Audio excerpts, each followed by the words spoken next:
ఇయాల్టికెళ్ళి ఇంటింటికి రామయ్య ముచ్చట్లే, గల్లీ గల్లీకి రామయ్య భజనలే, గుళ్ళకాడ రామయ్య పాటలే. ఇంకో 6 రోజులైతే అయోధ్యలో పెద్ద పండుగ అవుతుంది. మరి బయట దేశాలకు వెళ్ళి పెద్ద భక్తులు మనోళ్ళు కలిపి 7,000 మంది రాబోతున్నారు. బాబాలు స్వామీజీలు భక్తులతోటి అయోధ్య వీధులల్లో రామయ్య నామమే వినిపిస్తుంది. ఇప్పటికే రైళ్లు బండ్లు కట్టుకొని పోయేటోళ్ళు పోతూనే ఉన్నారు. మరి చూద్దాం పాండ్రి అయోధ్యలో ఏం జరుగుతుందో.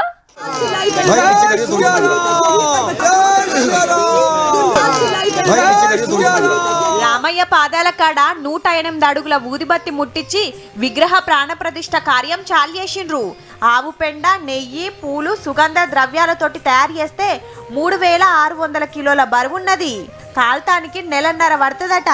చుట్టూ 50 కిలోమీటర్ల దాకా పోతుందట పొగ. సరియు నది ఒడ్డున దశవిధ స్నానం, విష్ణు పూజ, గోపూజ చేసిండ్రు.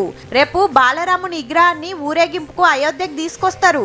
18 నాడు గుడిలా వాస్తు పూజ, 19 నాడు యాగం, 20న గంగాజలం తోటి గుడి శుద్ధి కార్యం, 21న రామయ్యకు అభిషేకం, 22న గర్భగుడిల విగ్రహ ప్రాణ ప్రతిష్ఠ జరుగుతుంది. స్వామీజీలు, అయ్యవార్లు, గురువులు, భక్తులు వస్తూనే ఉన్నారు. అప్పుడే సెల్ఫీలు, వీడియోలు చూడురి ఎట్లా గుంజుతున్నారో. లోపటికి ఎవరిని ఓనిస్తలేరు, బయటికెళ్ళే చూడాలి. మందిరం కూడా బాగుంది, బాగా కడుతున్నారు.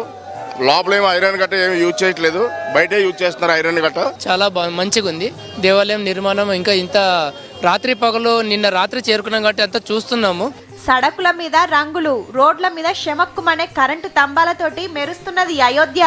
ఇల్లు హైదరాబాద్కి వెళ్ళిపోయిండ్రు. పారాయణాలు రామాయణ పారాయణాలు మేము వచ్చి ఒక 25 మంది వచ్చాము తెలుగు వాళ్ళ. ఈ గిటు చూడురి కదిలే అయోధ్య గుడి తయారు చేసిండ్రు మన హైదరాబాద్ లా. చూడాలంటే బహదూర్పురాలున్న సుధాకర్స్ మ్యూజియానికి పోవాల్సిందే.